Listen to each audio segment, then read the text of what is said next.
नमस्कार, मैं हूं आंचल सिंह और आप सभी का स्वागत हमारे चैनल पर। महाराष्ट्र में फैली अव्यवस्था के बीच गृह मंत्री अनिल देशमुख का बड़ा बयान आया है। उन्होंने ये कहा है कि कुछ आईपीएस अधिकारियों ने सरकार गिराने की साजिश रची थी। इससे पहले ये खबरें आई थी और ये कहा जा रहा था कि अफवाहें हैं, लेकिन अब उस पर पुष्टि करते हुए अनिल देशमुख ने कहा है कि ये सच है। लेकिन हम आपको बता रहे हैं कि आखिर अनिल देशमुख और इनके जो नेता हैं, क्यों वो समय समय पर दूसरों पर आरोप लगा रहे हैं सरकार गिराने के लिए। इससे पहले आपने देखा था उद्धव ठाकरे ने भी ये बयान दिया था कि कितनी भी कोशिश कर लो सरकार नहीं गिरने वाली, स्टीयरिंग मेरे हाथ में है। और जिसके बाद अजीत पवार ने एक फोटो भी शेयर की थी और उन्होंने कहा था कि स्टीयरिंग जो है सरकार की वो मेरे हाथ में है। अब ये तीन पहिए की जो सरकार है, लगातार इसकी जो नाकामी रही है, इसके चलते सरकार गिरने की बात कई बार हो चुकी है। सरकार गिरते गिरते बची है, लेकिन अभी इनकी जो सरकार है वो गिरने ही वाली है, क्योंकि एनसीबी और सीबीआई जांच कर रही है। कुछ बड़े खुलासे होने वाले हैं, लेकिन अब सरकार उससे पहले ही कैसे अधिकारियों पर और बाकी लोगों पर ठिकरा फोड़ रही है, ताकि जब सरकार गिरे तो उनके माथे हम मर सके कि इनकी नाकामियों की वजह से और अधिकारियों ने ये साजिश रची है जिसकी वजह से सरकार गिरी है। लेकिन कितनी सच्चाई है अब अनिल देशमुख या इनके जो नेता हैं उनके बयानों में, ये भी हम आपको बता रहे हैं। कभी इन्होंने बीजेपी पर आरोप लगाया कि बीजेपी सरकार गिराने की साजिश रच रही है, कभी कंगना पर आरोप लगाए गए, तो कभी सुशांत सिंह राजपूत के परिवार पर आरोप लगाए गए कि वो राजनीति कर रहे हैं, इस मामले में सरकार गिराने की कोशिश की जा रही है। कभी अर्णव गोस्वामी पर इन्होंने सवाल उठाए कि अर्णव गोस्वामी सरकार गिराने की कोशिश कर रहे हैं, वो महाराष्ट्र के मुद्दों को उठा रहे हैं।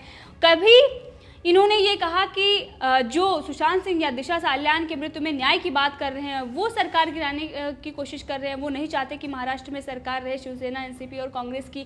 अब इन्होंने आईपीएस अधिकारियों पर ही सवाल उठा दिए। उन्होंने कहा कि ये अधिकारी हैं जो सरकार गिराने की कोशिश कर रहे हैं। लेकिन हम आपको बता रहे हैं कि सरकार कौन गिरा रहा है, ये अभी डिसाइड नहीं कर पा रहे हैं महाराष्ट्र सरकार, क्योंकि इनकी जो बड़ी नाकामी है उसको छुपाने के लिए हर रोज किसी न किसी के माथे पर ये आरोप मढ़ रहे हैं।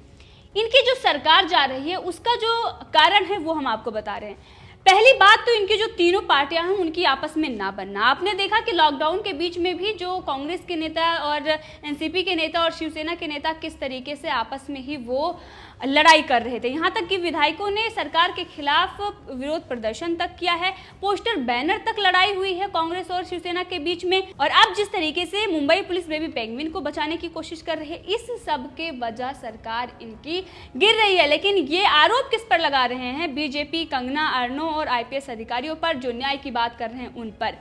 इसी के साथ ड्रग्स मामले में जो सवाल उठ रहे हैं उसके कारण सरकार गिर रही है। बेबी पेंगुइन को लेकर जो सवाल उठ रहे हैं उसके कारण सरकार गिर रही है। सुशांत के मामले में कार्रवाई ना होना, कोई एफआईआर दर्ज ना करना, मुंबई पुलिस ने क्लीन चिट दे दी कि उन्होंने आत्महत्या की है, इसमें किसी को कोई भी आपत्ति नहीं होनी चाहिए। जो मैंने आपको बता दिया अब ये जनता मान ले। लेकिन जनता आवाज उठाती रही और मुंबई पुलिस की जो बड़ी लापरवाही है वो सामने आई, इस वजह से सरकार गिर रही है।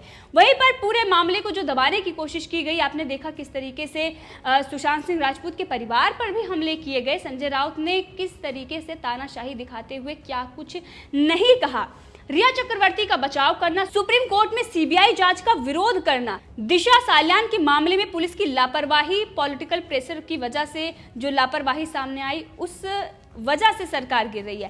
पाल घर के मामले में साधुओं की जो हत्या की गई उसमें पुलिस पर भी सवाल उठ रहे थे, लेकिन उन पर भी कोई कार्रवाई नहीं हुई और सभी आरोपियों को बरी कर देना, ये बहुत बड़ा कारण है महाराष्ट्र सरकार के गिरने का। लेकिन सरकार आरोप किसी और पर लगा रही है। उद्धव सरकार की नाकामियों को लेकर जनता का आक्रोशित होना, जो तानाशाही है, जो महाराष्ट्र में जो तानाशाही है, किस तरीके से नौसेना के पूर्व अधिकारी पर हमला कर दिया जाता है, कोई भी सरकार की आलोचना करता है उसको किस तरीके से एफआईआर दर्ज हो जाती है, उसको जेल में डाल दिया जाता है, शिव सैनिक उस पर अटैक करते हैं। भ्रष्टाचार के मामले जो सामने आ रहे हैं, क्योंकि भ्रष्टाचार चाहे बीएमसी का हो या सरकार का हो वो चरम पर है। कितने सारे मामले आए, हमने आपको बताया कि किस तरीके से बीएमसी का जो भ्रष्टाचार है वो सामने आया। वहीं पर सरकार का जो कोविड-19 को लेकर जो भ्रष्टाचार सामने आया, कोविड-19 का जो संक्रमण है सबसे ज़्यादा महाराष्ट्र में है, सरकार नाकाम है। और वहीं पर ध्यान भटकाने के लिए संजय राउत को उलूल जुलूल बयान देना, सरकार के बचाव में पूरा ड्रामा जो संजय राउत ने रचा, पूरे मुद्दे से ध्यान भटकाने के लिए कभी कंगना पर कभी किसी पर बयानबाजी करना, सुशांत सिंह राजपूत के पिता पर आपत्तिजनक टिप्पणी करना, इन सब की वजह से इनकी सरकार गिर रही है। कंगना का घर जो ऑफिस है उनका, उसे अवैध रूप से बीएमसी का गिराना और बाकी जो अवैध निर्माण है उनका ना गिराना। 23 सितंबर तक कोर्ट का आदेश था कि कोई भी तोड़फोड़ नहीं होगी, उसके बाद भी कोर्ट का जो आदेश था उसका पालन ना करना, उसकी अवहेलना करना, इसकी वजह से इनकी सरकार गिर रही है।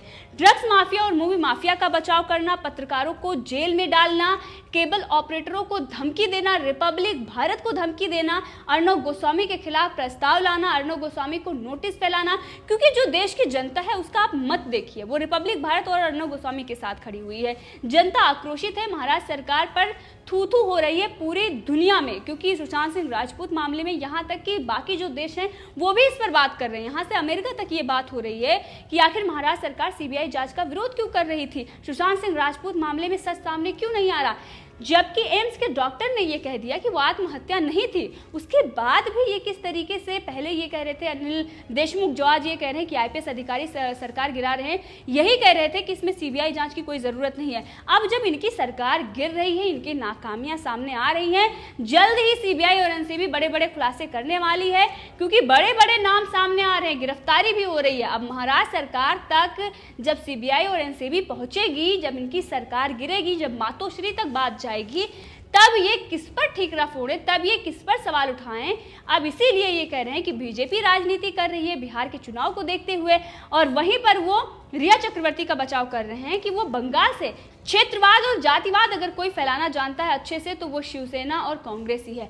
अब यहाँ पर ये लोग जो अपनी नाकामियों को छुपाने के लिए लगातार दूसरों पर आरोप लगा रहे थे, और आज अनिल देशमुख ये कह रहे हैं कि जो आईपीएस ऑफिसर सरकार गिरा रहे थे, बात सच है लेकिन मैं इसमें कुछ बता नहीं पाऊंगा, कुछ अधिकारी अच्छा काम कर रहे हैं इसीलिए मैं इस पर सार्वजनिक टिप्पणी नहीं करना चाहता। लेकिन पुलिस विभाग में कुछ अधिकारी ऐसे भी होते हैं जिनके नेताओं के साथ नजदीकियां होती हैं, यानी कि अनिल देशमुख ने भी यहाँ पर माना है कि जो विभाग में अधिकारी हैं उनकी नेताओं के साथ नजदीकियां होती हैं। तो क्या परमवीर सिंह को लेकर ये स्पष्टीकरण देंगे उस पर, क्योंकि कई ऐसे मामले हुए हैं मुंबई में जिस पर उनका नाम सामने आ रहा है। अर्णव गोस्वामी ने भी यह मुद्दा उठाया था, लेकिन आज तक इस पर कोई भी, ना तो परमवीर सिंह ने कुछ कहा और ना ही सरकार ने कहा। संजय राउत जो हर मामले को लेकर बोलने आते हैं वो दिशा साल्यान के मामले में चुप हैं। अनिल देशमुख जो कंगना के पुराने इंटरव्यू पर तो बात करते हैं, लेकिन जैसे ही करण जौहर की बात आती है वो मौन हो जाते हैं। मुंबई पुलिस पर भी प्रेशर बन जाता है, वो भी इस मामले में कोई कार्रवाई नहीं करती है। अब इन लोगों की जो नाकामियां हैं, इनके चलते ही इनकी सरकार गिर रही है। इस मामले को लेकर मुख्यमंत्री उद्धव ठाकरे, शरद पवार, कांग्रेस के वरिष्ठ नेता बाला साहब थोराट, गृह मंत्री अनिल देशमुख के बीच चर्चा भी हुई है, और इसमें यह तय किया गया है कि इस मामले को सही तरीके से सुलझाया जाएगा, यानी कि सरकार को बचाने के लिए क्या कदम उठाने पड़ेंगे वो उठाया जाएगा। शरद पवार ने एक महिला अधिकारी का नाम लेकर उसे तत्काल पद से हटाकर दूसरा काम देने को कहा है। यानी कि आप यहाँ पर समझ सकते हैं, जो अधिकारी बता रहे हैं कि क्या मामला, कहाँ पर क्या चीज़ गलत हो रहा है, इनका जो भ्रष्टाचार है उसे उजागर कर रहे हैं, इनकी जो काली करतूतें हैं महाराष्ट्र सरकार की उसको उजागर कर रहे हैं, तो उनको हटाया जा रहा है और ये कहा जा रहा है कि वो सरकार गिराने की साजिश रच रहे हैं। कोई अगर सरकार पर सवाल उठाता है तो ये कहते हैं कि महाराष्ट्र के खिलाफ साजिश हो रही है, महाराष्ट्र को बदनाम करने की कोशिश की जा रही है। अगर कोई अधिकारी इनका जो काला कारनामा है उसका सच अगर जनता के सामने ला रहा है तो उस पर आरोप, इस तरीके से गंभीर आरोप सरकार गिराने का लगाया जा रहा है। अगर आपने गलत किया है तो आपकी सरकार गिरेगी, अगर आपने गलत नहीं किया है तो आपकी सरकार नहीं गिरेगी। डरना किस बात का, लेकिन महाराष्ट्र सरकार इतनी डरी हुई है कि उसको ये लग रहा है कि कभी भी उनकी सरकार गिर सकती है, कभी भी मातोश्री तक बात पहुंच सकती है। लेकिन अब संजय राउत जो अपनी साख बचाने के लिए ये कह रहे हैं कि अधिकारी अगर सरकार गिराने लगे तो फिर नेता किस काम के, तो फिर अनिल देशमुख क्यों सरकार गिराने की बात कर रहे हैं, अधिकारियों पर आरोप लगा रहे हैं, फिर मंथन किस बात को लेकर हो रहा है, क्यों फिर ये बैठकर मंथन कर रहे हैं कि सरकार को बचाना है। शरद पवार ने इस पर कहा था कि उनमें से कुछ को तत्काल बदल दिया जाना चाहिए, कितने अधिकारियों को बदला इसका जवाब गृह मंत्री दे सकेंगे। अब इन सब को लेकर इनकी एक तरफ मंथन चल रही है, दूसरी तरफ संजय राउत जो सिर्फ अपने बयानबाजी के लिए जाने जाते हैं, क्या कारनामे उन्होंने किए हैं अब तक, वो इतना कि उन्होंने शिवसेना और कांग्रेस के बीच नजदीकियां लाई हैं और बीजेपी और शिवसेना को अलग किया है, विचारधारा से शिवसेना को अलग रास्ते पर ले गए हैं संजय राउत। इससे बड़ा काम उन्होंने कुछ नहीं किया।